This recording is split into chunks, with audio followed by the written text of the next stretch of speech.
Hey, what's up? It's Comic95 the Savior. Thank you for clicking on this video. So, to get a few things out of the way, as you can probably tell by listening to me speak, or if you watched any of my previous videos, I am a native speaker. I am American, and I am living and working in Japan. I wanted to give advice to non-native speakers specifically who are looking for employment in Japan. So first things first, you have to be realistic. It sucks and there's exceptions to every rule. There are plenty of people who can and will say that they've experienced great things or have gotten equal pay, equal treatment, but the reality is this will not generally be your experience. So let's get started. For starts, you have to have experience. It is a definite must. If you are not a native speaker and you don't have experience, you might as well just forget about even applying for a job here. It doesn't have to be necessarily experience teaching in some huge classroom or whatever, but you definitely want to be experienced with teaching other people English and preferably Japanese people. So this would be a great reason to offer, a language exchange, offer low-priced, tutoring for people that are studying English, that want a language exchange partner, or that are looking for a private tutor to have lessons. And this will help give you experience. Consider volunteering. There are lots of English camps and things like that that are looking for volunteers all over Japan. It's cheap and free labor, and it sucks, but it will help you build up your resume if you do not have a paid means to do so. Aside from that, as far as applying to jobs go, your safest bet is basically to stick to Craigslist. And I know you're like, Craigslist, like I've already tried that. Or maybe you feel, how can I say, off-put, or, how can I say, deterred. I can't think of the word to use, but discouraged basically from applying, because pretty much every ad that you will see both on Craigslist as well as on schools' websites is that they specifically only hire native speakers. While this may be true for most schools, it is not true for all of them.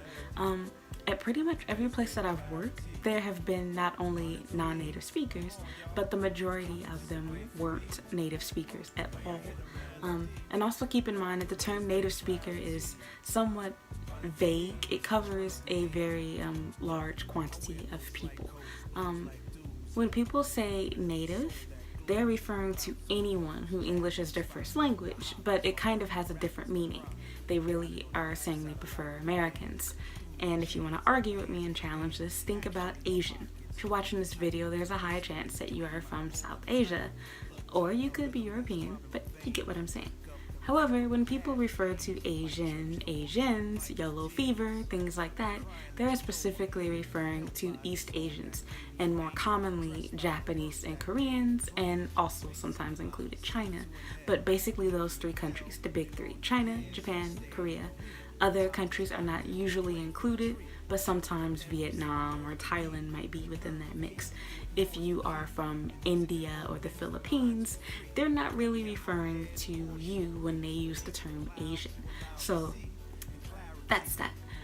I'm not going to get into a whole geographic war. I'm aware that India is in Asia. I'm just saying what people think of when they say these words or are talking about a group of people. So my point is, native speakers, almost synonymous, synonymous with, synonymous? See, now I'm forgetting English myself, with American. You get what I'm saying. So, yes, you basically want to spam these places. So come up with a very nice cover letter. Personal statement is really, really huge for you. You have to have this. And you want to have a good resume, cover letter, personal statement. Those are the three things that you need when you're applying to these jobs. It is crucial. This will help them to be interested in even viewing your resume. Be honest, don't lie. If you try to exaggerate having, really, great or extreme experience doing all of these different things that you've never done, those lies will more than likely catch up with you. My friends that I have known and asked and my previous coworkers, they have all applied to jobs in which I applied to that specified they only wanted native speakers, and how they got the job was they simply ignored that and said, hey, look, I'm not a native speaker, but I can trick you. So I will not lie though, personally, the people that I've worked with that were not native speakers, I constantly heard them make mistakes while teaching, and that brings me into my next tip for you. You will have the greatest luck with getting visa sponsorship, or a job of any kind for that matter, if you try to teach younger kids. The older the students, the less likely you are to get hired, or for them to even, give your resume the time of day. And the reason being is, the older the person is, normally the more English they already know, so they can tell when you're making mistakes. Also, they'll have, more complicated things that they want to study and questions to ask. I will give you some examples of mistakes that I heard on a day-to-day basis when I was just teaching younger kids. There was a Filipino girl that I worked with, and she would constantly say words in singular form instead of plural. So she's having the class repeat. She's like, how many bicycle do you see? How many bicycle do you see? And I'm like, it's bicycles with an S. Oh my gosh, plural, not singular. But I didn't say anything, but God, it was killing me. And then there was a German guy that I worked with, and he could not say the word three. Whenever he would say three, it would be tree. So he kept saying, how many do you see? There's tree. Can you say tree, butterflies, tree? And I'm like, oh my God, like, how are you guys get that? You guys get hired. And so I'm sorry, I'm on the wrong video to be saying this, but I'm just being real. They were getting paid less than me. They were getting paid $10 less an hour. That's a huge cut. But I know they were very grateful to have the job in the first place. None of them were receiving visa sponsorship at this particular place of work. This was just for an example of mistakes being made and giving you a reference to why places don't want to hire you. Not just that, keep in mind that people are paying a whole lot of money for these lessons. So even after you get paid, remember the place that you're working at has to make profit. So they're getting a whole lot more money than whatever you are, or at least half. So you're at least taking a 50-50 cut. For example, when I was working a job where I was teaching at a preschool, the price for the preschool that I was teaching at was $900 US dollars, or very close to. It's like $860. I'm like, whoa, for a preschooler? And mind you, I'm just teaching them, stupid stuff like nursery rhymes and dancing and whatnot. And their parents are paying all of this money just because I'm an American, and they specifically only want to have native speakers. And the school wasn't even all day. The classes are just a few hours. So they're paying all of this money just to have lessons twice a week with me, and easy job. I'm just singing, dancing. I take home my money. So they have this mindset where they believe that the only way to learn is from native speakers. They're really big on they want to have a natural accent, and obviously that cannot be obtained from someone who is Indian or Filipino. So that is the reason why it's not just a matter of saying, oh, you're not white, I don't want to, sponsor your visa. I am not a white woman, I am a black woman. So I am proof that it does have to do with race, but not as much as people tend to think. I will comment on all of this stuff on a blog post that I wrote. I will make, there's two separate posts. There's one specifically for native speakers and another one for general people that are looking to teach in Japan, more aimed towards native speakers. So long story short, basically apply to jobs anyway, even if they say that they only hire native speakers.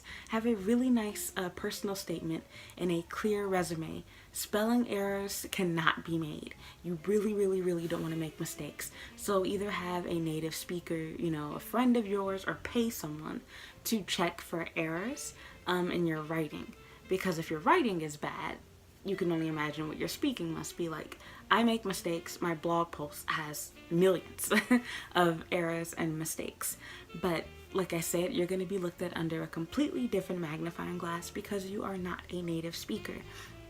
Another thing to keep in mind, which I talk about too, is unfortunately this is Japan. Looks do matter. Employers do comment on looks. They comment on marital status, whether you have kids, etc. All of those things play a role. So long story short, if you want to work in Japan, please read the description box below. I will list some websites, a link to my blog in which I go into more detail on this topic. So yeah, your goal is just to get your foot in the door. You don't have to love your first job. You just want to get that visa sponsorship. I recommend starting off with Nova and GABA, as well as scouring Gaijinpot and Craigslist. Again, Craigslist I really think is your best bet if you are a non-native speaker. Be very careful though. There are lots of scams and spammy stuff out there, so be very leery of, or weary, whatever, of who you give out personal information to. But I've personally come across really good places there, even as a native speaker. I can't work at every job though, but I've interviewed at lots and lots of places, and I've compared a lot of jobs before accepting offers, which is how I ended up where I am right now.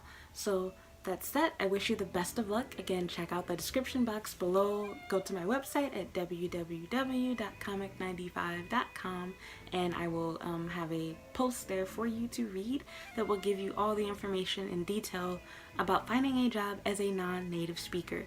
It's hard, but it's definitely possible.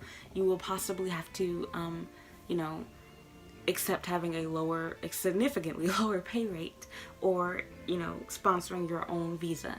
So that's that. Again, I will go into detail about how to do these things on my blog post because we are running out of time. So thank you so much for watching, and I hope to see you next time. Please like, comment, subscribe, leave a comment down below if you have any tips, advice, or questions to ask. Thank you so much for watching. Bye.